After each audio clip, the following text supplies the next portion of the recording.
ಓಂ ಶ್ರೀ ಗುರು ಬಸವಲಿಂಗಾಯ ನಮಃ. ಬಸವಾದಿ ಶರಣರನ್ನ, ಶಿವಯೋಗಿ ಸಿದ್ದರಾಮೇಶ್ವರರನ್ನ, ನಮ್ಮ ಗುರು ಪರಂಪರೆಯ ಬಾಗಲಕೋಟೆಯ ಶರಣಬಸವ ಅಪ್ಪಂಗಳಾಗಿರುವಂತಹ ಪೂಜ್ಯದ್ವರನ್ನ ಸ್ಮರಿಸುತ್ತಾ, ಸನ್ಯಾಸದ ಆಶ್ರಮಕ್ಕೆ ಮಠದ ಜವಾಬ್ದಾರಿಗೆ ಪ್ರೇರಣಾದಾಯಕ ಆಗಿರುವಂತಹ ದಾವಣಗೆರೆಯ ಸಿದ್ದರಾಮೇಶ್ವರ ಸ್ವಾಮೀಜಿಯವರನ್ನು ಸ್ಮರಿಸಿಕೊಳ್ಳುತ್ತಾ,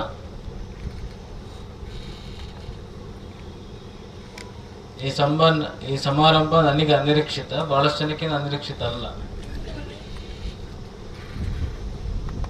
ಈ ಅನಿರೀಕ್ಷಿತ ಸಮಾರಂಭದ ಕಾರಣೀಭೂತರಾಗಿರುವಂತಹ ಮಾತೃ ಹೃದಯಗಳಾಗಿರುವ ಶಾಂತವೀರ ಮಹಾಸ್ವಾಮೀಜಿಯವರಲ್ಲಿ, ನಮ್ಮೆಲ್ಲರ ಇಲ್ಲಿರುವಂತಹ ಬಹುತೇಕರ, ನಾವು ತಾಯಿ ಬಿಟ್ಟು ಬಂದಾಗ ನಮ್ಮ ತಾಯಿ ಯಾರಪ್ಪ ಅಂದ್ರೆ ಗುರುಮಹಾಂತ ಸ್ವಾಮಿಗಳು. ನಾನು ಬರ್ತಾ ಯಾರ ಜೊತೆಗೂ ಮಾತಾಡ್ತಾ ಇದ್ದೆ,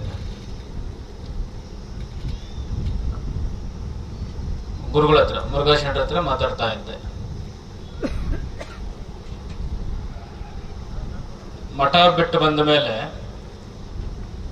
ಅಂದ್ರೆ ಮನೆ, ನಮ್ದು ಮಠ ಇದ್ದ ಹಾಗೆ ಮನೆ, ಆ ಮನೆ ಬಿಟ್ಟು ಬಂದ ಮೇಲೆ ಬಹುತೇಕ ತಂದೆ ತಾಯಿಗಳ ಪ್ರೀತಿ ಯಾರು ಕೊಡ್ಲಿಕ್ಕೆ ಸಾಧ್ಯ ಇಲ್ಲ ಅಂತ ಹೇಳ್ತಾರೆ. ಅದೊಂದು ಕೌಟುಂಬಿಕ ವಾತಾವರಣ, ಅದಕ್ಕೆ ಸರಿಸಮಾನವಾಗಿರುವಂತಹ ವಾತ್ಸಲ್ಯ ಎಲ್ಲೂ ಸಿಗಲ್ಲ ಅಂತ ಹೇಳ್ತಾರೆ. ಅದನ್ನ ನೆನ್ಸ್ಕೊಂಡು ಗುರುಕುಲಕ್ಕೆ ಬಂದು ಬಹಳಷ್ಟು ಜನ ವಾತ್ಸಲ್ಯದ ಕಣ್ಣೀರು ಹಾಕಿರುವಂತಹದ್ದು ಸಹಜ. ಆ ತರಹದ ಕಣ್ಣೀರು ಹಾಕದಂಗ ನೋಡ್ಕೊಂಡಾರಪ್ಪ ಅಂದ್ರೆ ನಮ್ಮ ಗುರು ಮಹಾಂತ ಸ್ವಾಮಿಗಳು. ನಾವೆಲ್ಲ ಇವತ್ತು ಕೂಡ ಸಿದ್ದರಾಮ ಸ್ವಾಮಿ ಜೊತೆ ಕರೆಯೋದು, ಯಾರೋ ವೇದಿಕೆ ಸಿಕ್ಕಾಗ ಅಥವಾ ಬೇರೆ ಸಿಕ್ಕಾಗ ಇಳಕಲಪ್ಪಗಳಿಗೆ ಗುರು ಮಹಾಂತ ಸ್ವಾಮಿ ಅಂತ ಕರಿತೀವಿ. ನಾವೆಲ್ಲ ಸಹಜ ಮಾತಾಡ್ಬೇಕಾದ್ರೆ ಈಗೂ ಸಿದ್ದರಾಮ ಸ್ವಾಮಿ ಅಂತಾನೆ ಮಾತಾಡೋದು. ಅಂತಹ ಪೂಜ್ಯರ ಪಾದಾರವಿಂದಗಳಿಗೆ ಶರಣಾರ್ಥಿಗಳನ್ನು ಸಲ್ಲಿಸುತ್ತಾ, ವೇದಿಕೆಯಲ್ಲಿರುವಂತಹ ಎಲ್ಲ ಪರಮ ಪೂಜ್ಯರಲ್ಲಿ ಅರವಿಂದ ಲಿಂಬಾವಳಿಯವರಲ್ಲಿ, ರವಿ ಮಾಕ್ಲರಲ್ಲಿ, ಶಾಂತನಗೌಡರಲ್ಲಿ, ರಾಮಪುರವರಲ್ಲಿ, ಹೆಗಡೆಯವರಲ್ಲಿ, ಸಮರ್ಥರವರಲ್ಲಿ, ಅನಿತವರಲ್ಲಿ, ಡಿ ಬಸವರಾಜರವರಲ್ಲಿ, ಹಿಂದೆ ಇರುವಂತಹ ಎಲ್ಲ ಸಮುದಾಯದ, ಕುಂಚಿಟಿಗ ಸಮುದಾಯದ ಹಿರಿಯರಲ್ಲಿ, ಮುರಳೀಧರ ಆಲಪುರವರಲ್ಲಿ, ಎಲ್ಲ ದೊಡ್ಡದಿರಪ್ಪ, ಎಲ್ಲ ಹೆಸರು ಹೇಳ್ಕೊಂತ ಹೋದ್ರೆ ಇದು 10 ನಿಮಿಷ ಆಗ್ಬಿಡುತ್ತೆ. ಸೇರಿರುವಂತಹ ಎಲ್ಲ ಮಹಾನೀಯರಲ್ಲಿ ಶರಣಾರ್ಥಿಗಳು. ಮೊದಲನೇದು ನಿಮಗೆ ಹೇಳುವಂತಹದ್ದೇನಪ್ಪಾ ಅಂತಂತಂದ್ರೆ, ಕೆಲವೊಂದು ವಿಚಾರಗಳು. ನಮ್ಮ ಡಿ ಬಸವರಾಜರವರ ನೇತೃತ್ವದಲ್ಲಿ ನಮಗೆ ಸನ್ಯಾಸ ದೀಕ್ಷಾ ಸಮಾರಂಭ, ಗುರುಳಿಗೆ ಪಟ್ಟಾಭಿಷೇಕ, ನಮ್ಮ ಜಯಣ್ಣ, ಡಿ ಬಸವರಾಜು, ನಮ್ಮ ಆ ಹುಡುಗ ನಾಗರಾಜು, ಇವರೆಲ್ಲ ಹುಡುಗರು, ನಮ್ಮ ಇಂಜಿನಿಯರ್ ವೆಂಕಟೇಶು, ಸಿದ್ದಣ್ಣಲ್ಲೂ ಇತ್ತು, ಬಿಡ್ಡೆ ಸಿದ್ದಣ್ಣ, ಇವರೆಲ್ಲ ಕೆಲವರೆಲ್ಲ ದಾವಣಗೆರೆ ಚಂದ್ರಪ್ಪ, ಒಂದಿಷ್ಟು ಜನ ನನ್ನೆಲ್ಲ ಸನ್ಯಾಸಾಶ್ರಮಕ್ಕೆ ಅರ್ಥಾತ್ ಗುರುಕುಲಕ್ಕೆ ಕಳಿಸುವಂತಹ ದೀಕ್ಷಾ ಸಮಾರಂಭ, ನಮ್ಮ ಹಿರಿಯ ಗುರುಗಳಿಗೆ ಪಟ್ಟಾಭಿಷೇಕ ಸಮಾರಂಭ ನೆರವೇರಿಸಿದ್ರು. ಆ ಸಂದರ್ಭದಲ್ಲಿ ಒಂದು ಮಾತು ನನ್ನ ಮೇಲೆ ಬಹಳ ಪರಿಣಾಮ ಬೀರಿದಂತಹದ್ದು ಒಂದು ಮಾತು ಸಮುದಾಯದರೆ ಹೇಳಿರಬಹುದು ಅಂತ ಭಾವಿಸ್ತಾನೆ. ಈಗ ನಿಮ್ಮ ಮನೆ ಯಾವ್ದಪ್ಪ ಅಂತಂದ್ರೆ ಅದು ಮಠ. ನಿಮ್ಮ ತಂದೆ ತಾಯಿಗಳು ಬಂಧು ಮಿತ್ರರು ಯಾರಪ್ಪ ಅಂದ್ರೆ ಅದು ಸಮಾಜ. ನಿಮ್ಮ ತಂದೆ ತಾಯಿಗಳು ಇಲ್ಲಿನಿಂದ ನೀವು ಮಾನಸಿಕವಾಗಿ ಕಳೆದುಕೊಳ್ಳುವ ಪ್ರಯತ್ನ ಮಾಡಬೇಕು ಅಂತೇಳಿ ನನಗೆ 13 ವರ್ಷದಿದ್ದಾಗ ಹೇಳಿದ ಮಾತು. ಅದು ಎಷ್ಟು ಪರಿಣಾಮ ಬೀರ್ತು ಅಂತಂತಂದ್ರೆ, ನನಗೆ ನೆನಪಿರುವ ಹಾಗೆ ಹುಟ್ಟಿದಾಗಿಂದ ಮಠ ಸೇರೋ ತನಕ ನಮ್ಮ ತಂದೆ ತಾಯಿ ಬಿಟ್ಟು ನಾವು ಒಂದಿನನೂ ಎಲ್ಲೂ ಹೋಗೇ ಇಲ್ಲ. ಮನೆ ಬಿಟ್ಟು ತಂದೆ ತಾಯಿ ಬಿಟ್ಟು ಒಂದಿನನೂ ಹೋಗಿಲ್ಲ. 1999ರಲ್ಲಿ ಒಂದ್ಸತಿ ಮಠಕ್ಕೆ ಹೋದ್ಮೇಲೆ ಮತ್ತೆ ನಾನು ಮನೆನೇ ನೆನೆಸ್ಕೊಂಡಿಲ್ಲ. ಪ್ರೀತಿಗೇನು ಕೊರತೆ ಇರಲಿಲ್ಲ ಪೂರ್ವಾಶ್ರಮದಲ್ಲಿ. ಅಪ್ಪರ್ ಮಿಡಲ್ ಕ್ಲಾಸ್ ಫ್ಯಾಮಿಲಿ ಅಂತ ನಾನು ಭಾವಿಸ್ಬೋದು. ಅವತ್ತಿನ ಕಾಲಕ್ಕೆ ನನಗೆ ಗೊತ್ತಿರಂಗೆ ನಾನೇ ಫೀಸ್ ಕಲೆಕ್ಷನ್ ಮಾಡ್ತಾ ಇದ್ದೆ ಡ್ಯಾನ್ಸ್ ಕ್ಲಾಸ್ದೆಲ್ಲ. 15ರಿಂದ 20 ಸಾವಿರ ರೂಪಾಯಿ ಅವತ್ತಿನ ಕಾಲಕ್ಕೆ ಫೀಸ್ ಕಲೆಕ್ಷನ್ಸ್. ಅಂದ್ರೆ ನಾನು ಹೇಳ್ತಿರೋದು 27 ವರ್ಷದ ಕೆಳಗಡೆ. ಅದು ಬಿಟ್ಟು ಅವ್ರ ಶಿಲ್ಪಿಗಳು ಅವ್ರಿಗೆ ಒಳ್ಳೆ ಕಲೆ ಇತ್ತು, ಚೆನ್ನಾಗಿ ವಾರ ವಾರ ಆದಾಯದ ಮೂಲನೂ ಕೂಡ ಚೆನ್ನಾಗಿತ್ತು. ಅವರು ಚೆನ್ನಾಗಿದ್ದರು. ಅವರ ತಕ್ಕ ಮಟ್ಟಿಗೆ ನಮಗೆ ಯಾವ್ದು ಆಸೆ ಆಕಾಂಕ್ಷೆ ಆ ವಯಸ್ಸಿಗಿತ್ತು, ಏನು ಕೊರತೆ ಇಲ್ದಂಗೆ ನೋಡ್ಕೊಂಡಂತವ್ರು. ಆದ್ರೆ ನೀವು ಏನನ್ನ ಹೇಗೆ ಅಳವಡಿಸ್ಕೊಳ್ತಿರೋದು ಬಹಳ ಮುಖ್ಯ ಆಗುತ್ತೆ. ನಾನು ಸುತ್ತ ಇದ್ದಂತ ಯಾರಪ್ಪ ಅಂತಂದ್ರೆ ನಮ್ಮ ಗುರುಮಹಾಂತ ಸ್ವಾಮಿಗಳಂತಹ ಮಹಾನೀಯರು, ಹಿರಿಯರು, ದೊಡ್ಡವರು, ನಾವೆಲ್ಲ ಇಲ್ಲಿರುವಂತಹ ಪರಂಪೂಜ್ಯರು. ನಮಗೆ ಹೊಸ ಒಂದು ಮನೆ ಸಿಕ್ಕ ಹಾಗಾಯ್ತು, ಹೊಸ ಒಂದು ಕುಟುಂಬ ಸಿಕ್ಕ ಹಾಗಾಯ್ತು. ಅಲ್ಲಿರುವಂತ ಎಲ್ಲ ಸ್ನೇಹಿತರೆಲ್ಲ ಸಹೋದರರಾದ್ರು, ಅಲ್ಲಿರುವಂತ ಎಲ್ಲ ಗುರುಗಳು ತಂದೆ ತಾಯಿಗಳಾದ್ರು. ನಿಮಗೆ ಆಲ್ಟ್ರೇಟ್ ಅನ್ನುವಂಥ ಒಂದು ಪ್ರೀತಿ, ವಾತ್ಸಲ್ಯ, ಪ್ರೇಮ ಸಿಕ್ಕಾಗ ಯಾವುದು ಕಳೆದುಕೊಂಡ್ರೆ ಅನ್ನುವಂತಹ ಭಾವನೆ ಬರೋದಿಲ್ಲ. ಆ ಭಾವ ಬರಬಾರ್ದು ಅಂತಲೇ ಗುರುಕುಲದ ವಾತಾವರಣವನ್ನು ನಮ್ಮ ಸಿದ್ದರಾಮ ಸ್ವಾಮೀಜಿಗಳು ನಿರ್ಮಾಣ ಮಾಡಿ ಇವತ್ತೇನಾರು ಸ್ವಾಮಿ ಇಷ್ಟು ಗಟ್ಟಿಯಾಗಿ ನಿಂತಿದೀವಿ ಅಂತಂತಂದ್ರೆ ಮುರುಘಾಶರಣರು ಸ್ಥಾಪನೆ ಮಾಡಿದಂತಹ ಸಿದ್ದರಾಮ ಸ್ವಾಮಿಗಳ ನೇತೃತ್ವದ ಅವರ ಗರಡಿನೇ ಕಾರಣ ಎನ್ನುವಂತಹದ್ದು. ಅವತ್ತು ಹೇಳಿರುವಂತಹ ಸಮಾಜನೇ ನಿಮಗೆ ಸರ್ವಸ್ವ ಎನ್ನುವಂತ ಸಂದರ್ಭ ಅದು ಕಾಲಕ್ರಮೇಣ ನನಗೆ ಗೊತ್ತಿರೋ ಹಾಗೆ ಮೊದಲೊಂದು ಮನೆ ಕಟ್ಕೊಂಡಿದ್ರು. ನಾನು ಇನ್ನು ಊರಲ್ಲಿದ್ದಾಗ ಯಲ್ಲಮ್ಮನಗರ ಇರ್ಬೇಕು ಅನ್ಸುತ್ತೆ. ಅಂದ್ರೆ ಚಿನ್ನಪ್ಪ ಅವ್ರ ಜೊತೆ ಕಟ್ಟಿದ್ರು. ಅದಾದ ಸಂದರ್ಭಕ್ಕೆ ಮನೆ ಮಾರಿದ್ರು. ಅದು ನಾ ಇದ್ದಾಗಲೇ ಮನೆ ಮಾರಿದ್ರು, ಯಾವ್ದೋ ಒಂದು ಕಷ್ಟಕ್ಕೋ ಏನೋಕ್ಕೋ ಮಾರಿದ್ರು. ಅದಾದ್ಮೇಲೆ ಬಸವಣ್ಣ ಒಂದು ಆಶ್ರಯ ಯೋಜನೆಯಲ್ಲಿ ಮನೆ ಕೊಡಿಸಿದ್ರು ಅಂತ ಅನ್ಸುತ್ತೆ. ಅವ್ರು ನಗರಸಭಾ ಅಧ್ಯಕ್ಷರಾಗಿದ್ದಾಗ ಏನೋ ಎಸ್ ಎಂ ಕೃಷ್ಣ ಬಡಾವಣೆಯಲ್ಲಿ ನಮ್ಮ ಪೂರ್ವ ಆಶ್ರಮದ ಅಕ್ಕನ ಮದುವೆಗೋಸ್ಕರ ಆ ಮನೆಯನ್ನ ಮಾರಿದ್ರು. ಎಷ್ಟು ಮನೆಗಳು ಮಾರಿದ್ರು ಕೂಡ ನಮಗೆ ವ್ಯವಹಾರಿಕ ಜ್ಞಾನ ಆ ವಯಸ್ಸಲ್ಲಿ ಬಹುಶಃ ಅಷ್ಟಿರ್ಲಿಕ್ಕಿಲ್ಲ, ಮತ್ತು ಅದ್ರ ಬಗ್ಗೆ ನಾವು ತಲೆನೇ ಕೆಡಿಸ್ಕೊಳ್ತಾ ಇರ್ಲಿಲ್ಲ. ಆದ್ರೆ ಒಂದು ತಲೆಗಿತ್ತು, ಸಮಾಜನೇ ಬಹಳ ಮುಖ್ಯ, ಸಮಾಜನೇ ಸರ್ವಸ್ವ ಅಂತೇಳಿ. ಆ ಸಂದರ್ಭದಲ್ಲಿ ನಮ್ಮ ಶಾಂತಿ ಸ್ವಾಮೀಜಿಯವರು ಸ್ವಲ್ಪ ಅವತ್ತಿನ ಕಾಲದಾಗೆ, ಅವ್ರಿಗೆ ಮೊದಲಿಂದ ಒಂದು ಸ್ವಲ್ಪ ವ್ಯವಹಾರಿಕ ಜ್ಞಾನ ಜಾಸ್ತಿ. ಅವತ್ತಿನ ಕಾಲದಾಗೆ ಮನೆ ಮಾರಿ ಮದುವೆ ಮಾಡೋ ಸಂದರ್ಭದಲ್ಲಿ ಅವರ ಮದುವೆನೂ ಸಹಿತ ನಿಂತು ಇಡೀ ಅವತ್ತಿನ ಸಾಂದರ್ಭಿಕವಾಗಿ ವರದಕ್ಷಿಣೆ, ವರೋಪಚಾರ, ಅವತ್ತಿನ ಆಹಾರ ಏನು ಇತ್ತು ಅದೆಲ್ಲ ಜವಾಬ್ದಾರಿ ಬಿಸಿಯೂಟ ನಡೆಸ್ತಾ ಇದ್ರು. ಅವರನ್ನು ತೆಗೆದುಕೊಂಡು ಜವಾಬ್ದಾರಿಯನ್ನ ಪೂರೈಸಿದ್ರು. ನಿಮಗೆ ಹೇಳ್ತೇನೆ, ನಮ್ಗೆ ಎಷ್ಟು ಪ್ರಭಾವ ಬೀರಿತ್ತು ಸನ್ಯಾಸಾಶ್ರಮ ಅಂತಂತಂದ್ರೆ, ಯಾರಾದ್ರೂ ಸಹಜವಾಗಿ ನಿಮ್ಮ ಕುಟುಂಬದಲ್ಲಿ ಲಗ್ನ ಇದ್ರೆ ಪ್ರಿಯಾರಿಟಿ ಏನ್ ಕೊಡ್ತೀರಾ? ನಿಮ್ಗೆ ಕೊಡ್ತಿರಲ್ಲ, ಆಮೇಲೆ ಎರಡನೇದಲ್ಲ. ಹಾಗೆ ನನ್ನ ಪ್ರಿಯಾರಿಟಿ ಏನಾಗಿತ್ತಂದ್ರೆ, ನಮ್ಮ ಪೂರ್ವಾಶ್ರಮದ ಅಕ್ಕನ ಮದುವೆ ಇದೆ ಅಂತಂದ್ರೆ ಕಲಬುರಗಿಯಲ್ಲಿ ಜಿಲ್ಲಾ ಸಮಾವೇಶ ಇಟ್ಟಿದ್ರು. ಕಲಬುರಗಿಯಲ್ಲಿ ಜಿಲ್ಲಾ ಸಮಾವೇಶ ಇಟ್ಟಿದ್ರು. ನಾನು ಅಕ್ಕನ ಮದುವೆಗಿರ್ಬೇಕು, ಸಮಾವೇಶಕ್ಕೆ ಹೋಗ್ಬೇಕು ಅಂತ ನನ್ನ ಆಯ್ಕೆ. ಅದು ನಮ್ಮ ಪೂರ್ವಾಶ್ರಮದಿಗೆ ಹೇಳಿಲ್ಲ, ಯಾರಿಗೂ ಹೇಳಿಲ್ಲ. ರಾತ್ರಿ ಹೋದೆ, ಜೊತೆಗೆ ಪ್ರಸಾದ ಮಾಡಿದೆ. ಶಾಂತಿ ಸ್ವಾಮೀಜಿಯೊಬ್ಬರಿಗೆ ಹೇಳಿ, ಇಲ್ಲ ಸಮಾಜದ ಕೆಲಸ ಐತಿ, ನಾನು ಗುಲ್ಬರ್ಗಕ್ಕೆ ಹೋಗ್ಬೇಕಾಯ್ತಿ, ನಾನು ಹೋಗ್ತಾ ಇದ್ದೀನಿ ಅಂತೇಳಿ ರಾತ್ರಿ ಅವ್ರದ್ದು ಎಂಗೇಜ್ಮೆಂಟ್ ಮುಗಿಸ್ಕೊಂಡು ಬೆಳಗ್ಗೆ 5 ಗಂಟೆಗೆ ಸೀದೆ ಕಲಬುರಗಿಗೆ ಹೋದೆ. ಇದು ಉತ್ಪ್ರೇಕ್ಷೆ ಅಥವಾ ಏನೋ ವಿಚಾರ ಅಂತಲ್ಲ, ಇಲ್ಲಿರುವಂತ ಎಲ್ಲ ದಾವಣಗೆರೆಯವರಿಗೆ ಗೊತ್ತು. ನಾವು ಎಷ್ಟು ಪೂರ್ವಾಶ್ರಮದವ್ರನ್ನ ಹಚ್ಚಿಕೊಂಡಿದ್ದೇವೆ ಅಥವಾ ಅಂತರದಲ್ಲಿ ಇಟ್ಟಿದ್ದೇವೆ ಅನ್ನುವಂತಹದ್ದು. ಇವತ್ತು ಕೂಡ ಅವ್ರಿಗೆ ಅನಾರೋಗ್ಯ ಆಯ್ತು ಅಂತಂದ್ರೆ, ಅವ್ರಿಗೇನಾದ್ರು ಕಷ್ಟಗಳು ಬಂತು ಅಂತಂದ್ರೆ, ಅವ್ರು ನಮ್ಮ ಹತ್ರ ಬರೋದಲ್ಲಿ ನೇರವಾಗಿ ಸಮಾಜದವ್ರ ಹತ್ರ ಹೋಗ್ತಾರೆ. ಹೇಳಪ್ಪ ಸ್ವಾಮಿಗಳಿಗೆ ಏನಾರು ಹೇಳಿಸಿ ಮಾಡ್ಸಲ್ಪ, ಅದು ಮಾಡಿಸ್ರಪ್ಪ, ಇದು ಮಾಡಿಸ್ರಪ್ಪ, ಹಾಗೆ ಹೀಗೆ ಅಂತೇಳಿ. ಅವ್ರು ಯಾರು ಕೂಡ ನಮ್ಗೆ ಹೇಳೋದು ಇಲ್ಲ, ಸ್ವಾಮೀಜಿ ಹಚ್ಕೊಳ್ಳೋದನ್ನ ನೀವು ವಿಚಾರಗಳಿಗೆ ಅಂತೇಳಿ. ಅವರು ಒಂದು ಏನೋ ಒಂದು ಸ್ವಲ್ಪ ಐಡಿಯಾ ಮಾಡಿ ಮಠದ ಜವಾಬ್ದಾರಿ ಅಂತ ಕೊಟ್ಟು, ನಮ್ಮ ದಾವಣಗೆರೆ ಒಂದು ಮಠ ಇದೆ, ದಾವಣಗೆರೆ ಮಠದ ಜವಾಬ್ದಾರಿನ ಕೊಟ್ಟು ಅದೊಂದು ಸ್ವಲ್ಪ ಅಲ್ಲಿರುವಂತ ದೀಪ ಧೂಪ ಹಚ್ಚಲಿಕ್ಕೆ, ಕರೆಂಟ್ ಬಿಲ್ ಕಟ್ಟಲಿಕ್ಕೆ, ಸ್ವಲ್ಪ ಉಳಿದ್ರೆ ಅವರ ಸಣ್ಣ ಪುಟ್ಟ ಹಾಸ್ಪಿಟ್ಲ್ ವೆಚ್ಚಕ್ಕೆ ಅಂತೇಳಿ ಸಂಬಳ ಅಂತೇಳಿ ಮಠದಿಂದನೇ, ದಾವಣಗೆರೆ ಮಠದಿಂದನೇ ಒಂದು ಚಿಕ್ಕದಾಗ ಒಂದು 5-10 ಸಾವಿರನ ಕೊಡ್ತಾ ಇದ್ದಾರೆ. ಅಂದ್ರೆ ಇದರೆಲ್ಲದರ ಹಿನ್ನೆಲೆ, ಒಮ್ಮೆ ನಾವು ಮಠ ಬಿಟ್ಟು ಬಂದ ಮೇಲೆ ಮತ್ತೆ ಅದಕ್ಕೆ ಹಚ್ಕೊಳಕ್ ಹೋದ್ರೆ ಸಮಾಜಕ್ಕೆ ಉತ್ತರ ಕೊಡ್ಲಿಕ್ಕಾಗಲ್ಲ, ಮತ್ತೆ ನಮ್ಮ ಬದ್ಧತೆಯನ್ನ ಪ್ರಶ್ನಾರ್ಥಕವಾಗಿ ಎಲ್ಲರಲ್ಲೂ ಉಳಿಯುತ್ತೆ ಅನ್ನುವಂತಹದ್ದು. ಈ ದೃಷ್ಟಿಯಲ್ಲೇ ಇವತ್ತು ನಾನು ಅವಾಗ ಹೇಳ್ತಿರ್ತೀನಿ, ಯಾವ ಸ್ವಾಮಿಗಳಿಗೆ ಎಂತ ಶಿಷ್ಯ ಸಿಕ್ಕ್ಯಾರೆಲ್ಲ ಗೊತ್ತಿಲ್ಲ.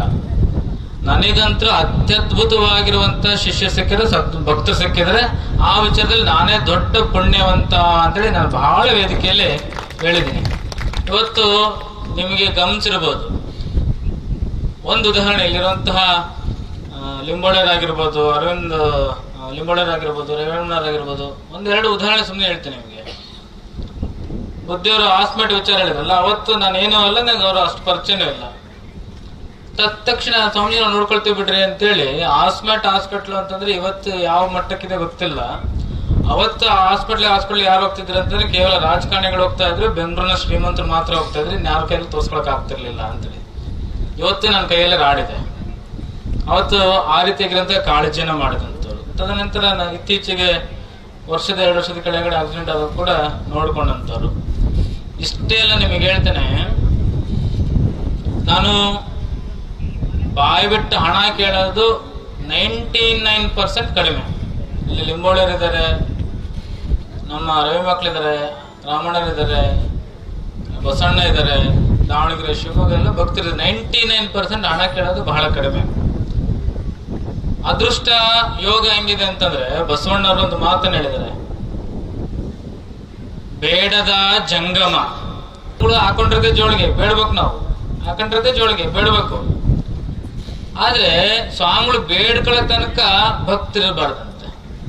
ಅಂಥ ಸದ್ಭಕ್ತರು ಯಾರಂದ್ರೆ ನನಗೆ ನನ್ನ ಸಮುದಾಯದ ಶಿಷ್ಯ ಬಳಗ ಅನ್ನೋಂಥದ್ದು.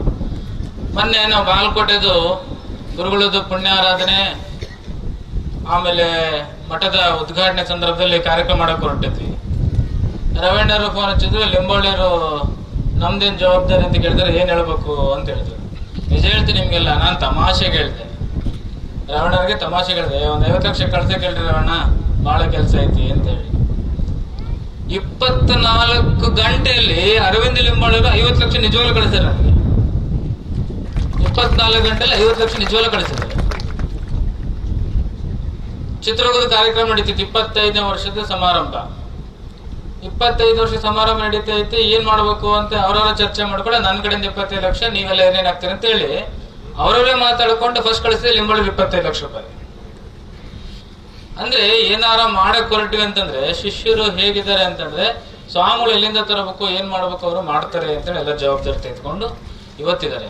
ಇವತ್ತು ನಿಜವಾಗ್ಲೂ ನಿಮಗೆ ಒಂದು ಮನಬಿಚ್ಚಿ ಹೇಳೋದು ಅಂತಂತಂದ್ರೆ, ಬಹುಶಃ ಮುಂದೆ ನಮ್ಮ ಸ್ವಾಮಿಗಳೆಲ್ಲ ಇಡ್ತಾರೆ, ಒಳ್ಳೆ ಗಾಡಿ ಇಡ್ತಾರೆ. ಇವತ್ತು ನಮ್ಮ ಗುರುಕುಲದಲ್ಲಿ 1.25 ಕೋಟಿ ರೂಪಾಯಿ, ಚಿಕ್ಕ 1.25 ಕೋಟಿ ರೂಪಾಯಿ ಆಯ್ತು. 1.25 ಕೋಟಿ ರೂಪಾಯಿ ಯಾರ್ಯಾರು ಕೊಡ್ಸಾರೆ ಅಂದ್ರೆ ಭಕ್ತರು ಕೊಡ್ಸಿದ್ರು. ರವಣ ಒಂದು ಟೀಮ್ ಕಟ್ಕೊಂಡು ಎಲ್ಲರನ್ನ ವಿಶ್ವಾಸ ತೆಗೆದುಕೊಂಡು 1.25 ಕೋಟಿ ರೂಪಾಯಿ ಗಾಡಿ. ನಾನು ಚರ್ಚೆ ಮಾಡ್ತೀವಿ, ಎಷ್ಟು ರೂಪಾಯಿ ತಗೊಳ್ಳೋಣ, ಹೇಗ್ ಮಾಡೋಣ ಅಂತ. ನೀವು ಬಹಳ ಆಕ್ಸಿಡೆಂಟ್ ಮಾಡ್ಕೊಳ್ತೀರಿ, ಬಹಳ ಓಡಾಡ್ತೀರಿ, ಗುದ್ದಿದ್ರೆ ನಿಮ್ಗೆ ಏನಾಗದೆ ಇರೋದಂತೇಳಿ ಒಂದು BMW ಕಾರನ್ನ 1.25 ಕೋಟಿ ಕೊಟ್ಟು ಕೊಡಿಸಿದ್ರು. ಅದು ಹೆಂಗ್ ರವಣೆ ಯೋಚನೆ ಮಾಡ್ತೀನೋ ಗೊತ್ತಿಲ್ಲ ಲಿಂಬೋಳಿಯರೇ, ನನಗೆ ಒಂದು 20 ದಿನದಿಂದ ಆಕ್ಸಿಡೆಂಟ್ ಆಗಿದೆ. ಮತ್ತೆ ಹೊಸ ಕಡೆಗೆ ಆಕ್ಸಿಡೆಂಟ್ ಆಗಿದೆ. ನಾವು ಹೆಚ್ಚಿಗೆ ಒಂದು 180-200 ಕಿಲೋಮೀಟರ್ ಸ್ಪೀಡಲ್ಲಿ ಇದೀವಿ. ಆಮೇಲೆ ನಮ್ಮ ದಾರಿಯಲ್ಲಿ ನಾವಿದ್ದೀವಿ. ಅವ್ನು ದಿಢೀರಂತೇಳಿ ಟ್ರ್ಯಾಕ್ಟರ್ನು ರೈಟ್ ಸೈಡ್ ಸಿಗ್ನಲ್ ಹಾಕಂದಂಗೆ ಬಂದು ಆ ಸ್ಪೀಡಲ್ಲಿ ಏನು ಮಾಡ್ಲಿಕ್ಕೆ ಆಗ್ಲಿಲ್ಲ. ಅದೃಷ್ಟವಶಾತ್ ಅದಕ್ಕೆ ರೋಡ್ ಗ್ರಿಪ್ ಚೆನ್ನಾಗಿತ್ತು ಅಂತೇಳಿ ಒಂದ್ ಸೈಡ್ ಪೂರ್ತಿ ಜಖಮ್ ಆಯ್ತು, ಆದ್ರೆ ನಮ್ಗೇನು ಆಗ್ಲಿಲ್ಲ. ಅಂದ್ರೆ ನಮ್ಮ ಶಿಷ್ಯರ ಉದ್ದೇಶ ಅಂತಂದ್ರೆ, ಗುರುಗಳು ಚೆನ್ನಾಗಿರ್ಬೇಕು, ಆಕಸ್ಮಿಕ ಆಗಿರೋದು ಯಾವ್ದಾರ ಅವಘಡಗಳು ಬಂದ್ರು ಕೂಡ ಅವಾಗೂ ಇನ್ನೂ ಚೆನ್ನಾಗಿರ್ಬೇಕು ಅಂತೇಳಿ ನಾವು ಕೇಳಿದ್ರೆ, ನಾನು ಕೇಳಿದ ಗಾಡಿ ಆಕ್ಚುಲಿ ಬೇರೆದು. ನಾನು ಕೇಳಿದೆ, ನಾನು ಲಿಂಬೋಳಿಯರ್ ಕೇಳಿದೆ, ಇಲ್ಲ ಪೂಜೆ ನಾನು ಇಂಥ ಗಾಡಿ ಕೇಳಿದೆ, ರವಣ್ಣರ ಸೆಲೆಕ್ಟ್ ಮಾಡಿದ್ರು, ಇದು ಬೇಡ ನಿಮ್ಗೆ ಗೊತ್ತಾಗಲ್ಲ, ಇದೇ ಗಾಡಿ ಇರಲಿ ಅಂತೇಳಿ 1.25 ಕೋಟಿನ ಗಾಡಿ ಕೊಡಿಸಿದ್ರು ಅಂತೇಳಿ. ಅಷ್ಟೇ ಅಲ್ಲದೆ ನಾವು ಬಾಗಲಕೋಟೆಯಲ್ಲಿ ಖಾಸಗಿ ಆಸ್ತಿಗಳನ್ನು ಮಾಡಿದ್ವಿ, ಇಳಕಲಲ್ಲಿ ಖಾಸಗಿ ಆಸ್ತಿಗಳನ್ನು ಮಾಡಿದೀವಿ, ದಾವಣಗೆರೆಯಲ್ಲಿ ಒಂದಿಷ್ಟು ಆಸ್ತಿಗಳನ್ನು ಭಕ್ತರು ಕೊಡಿಸಿದ್ದಾರೆ, ದುರ್ಗದಲ್ಲಿ ಖಾಸಗಿ ಆಸ್ತಿಗಳನ್ನು ಮಾಡಿದೀವಿ, ಹೊಳಲ್ಕೆರೆಯಲ್ಲಿ ಖಾಸಗಿ ಆಸ್ತಿಗಳನ್ನು ಮಾಡಿದೀವಿ. ಈಗ ಬೆಂಗಳೂರಲ್ಲಿ ಸರ್ಕಾರ ಕೊಟ್ಟಿದೆ. ಈ ಆಸ್ತಿಯಲ್ಲಿ ಯಾರಿಗೋಗ್ಬೇಕು? ನೀವು ದುಡಿದ್ರೆ ನಿಮ್ಮ ಆಸ್ತಿ, ನಿಮ್ಮ ಮಕ್ಕಳು ಪಾಲು. ಸ್ವಾಮಿಗಳ ಆಸ್ತಿ ಯಾರ್ದು? ಸ್ವಾಮಿಗಳು ಮಾಡೋ ಆಸ್ತಿ ಎಲ್ಲ ಸಮಾಜಕ್ಕೆ ಹೋಗ್ಬೇಕಂತೇಳಿ ಗೊಂದಲ ಆಗ್ಬಾರ್ದು, ಮುಂದೆ ಅದರ ಭವಿಷ್ಯದಲ್ಲಿ ಏನೋ ತೊಡಗು ಅಡಗುರು ಬಂದ್ರೆ ಏನೋ ತೊಂದರೆ ಆಗ್ಬಾರ್ದು ಅಂತೇಳಿ ನನಗೆ ಗೊತ್ತಿರಂಗೆ ನಮ್ಮ ಡಾಕ್ಟರ್ ಹೇಳಿದ್ರು, ನನ್ನ ಆರೋಗ್ಯದ ಪರಿಸ್ಥಿತಿ ಈಗ ಬದಲಾಗಿದೆ ಬಿಟ್ರಿ. ನನಗೆ ಶಾಂತೂರ್ ಸ್ವಾಮಿಗಳಿಗೆ, ನನ್ನ ಹಳೆಯ ಸ್ನೇಹಿತರಿಗೆ, ಮೊಚನ ಸ್ವಾಮಿ ಹೇಳಿದ್ರ, ನಮ್ಮ ಶಿವಭಸ್ವನಿಗೆ, ಡುಮ್ಮಣ್ಣ ಮಾಚಿಗೆ, ನಮ್ಮ ಹಳಬ್ರಿಗೆಲ್ಲ ಗೊತ್ತು. ನನಗೆ ಆಕ್ಚುಲಿ ಡಾಕ್ಟರ್ ಸರ್ಟಿಫಿಕೇಟ್ ಕೊಟ್ಟಿದ್ದೆ 40 ವರ್ಷ ಸ್ವಾಮಿಗಳು ಬದುಕೋದು ಜಾಸ್ತಿ ಅಂದ್ರೆ ಅಂತೇಳಿ ಅಂತಂದು. ಅವತ್ತಿನ ಒಂದು ಹೆಲ್ತ್ ಸ್ಟೇಟಸ್, ಅವತ್ತಿನ ಟ್ರೀಟ್ಮೆಂಟ್ ಆಗಿತ್ತು. ಈ ಬದುಕದೆ 40 ವರ್ಷ ಅಂದ್ರೆ ಏನ್ ಮಾಡ್ಬೇಕು ಅಂತೇಳಿ ಹಗಲು ರಾತ್ರಿ ಸುತ್ತಕ್ಕೆ ಸ್ಟಾರ್ಟ್ ಮಾಡ್ತಾರೆ, ಮೋಟಿವೇಶನ್, ಸೆಲ್ಫ್ ಮೋಟಿವೇಶನ್ ಮಾಡ್ಕೊಂಡು. ಹಂಗೆ ಸುತ್ತುತ್ತಾ ಇವತ್ತಿಷ್ಟು ಆಸ್ತಿ ಮಾಡಿವ ಅಂತಂದ್ರೆ ಈಗ ಆರೋಗ್ಯ ಚೆನ್ನಾಗಿದೆ, ಇನ್ನೂ ನನಗೆ ಭರವಸೆ ಇದೆ, ಇನ್ನೂ 40 ವರ್ಷ ಬದುಕ್ತೀನಿ ಅನ್ನೋ ಭರವಸೆ ಇದೆ, ಚೆನ್ನಾಗಿರ್ತೀನಿ, ಆರೋಗ್ಯ ಚೆನ್ನಾಗಿದೆ, ಚೆನ್ನಾಗಿ ನೋಡ್ಕೊಳ್ತಾ ಇದ್ದೀನಿ. ಆ ಥರದ್ದು ಏನಾರು ಆತಂದ್ರೆ ಸಮಾಜದ ಆಸ್ತಿ ಯಾರಿಗೂ ಹೋಗ್ಬೇಕು ಅಂತೇಳಿ ಲಿಂಬಾವಳಿಯರ ಸಲಹೆ ಸೂಚನೆ ತೆಗೆದುಕೊಂಡು ನಾವೀಗಾಗಲೇ ಒಂದು ಮರಿನೂ ಕೂಡ ಮಾಡ್ಕೊಂಡಿದ್ವಿ. ಅತ್ಯಂತ ಚಿಕ್ಕ ವಯಸ್ಸಿಗೆ ಸಮುದಾಯದ ಆಸ್ತಿ ಅಥವಾ ಪರಂಪರೆ ಬೇರೆ ತರ ಆಗ್ಬಾರ್ದು ಅಂತೇಳಿ ಮರಿನೂ ಕೂಡ ಮಾಡ್ಕೊಂಡಿದ್ವಿ. ಎಲ್ಲಿದೆಯಪ್ಪ ಶ್ರೀಕಾಂತ?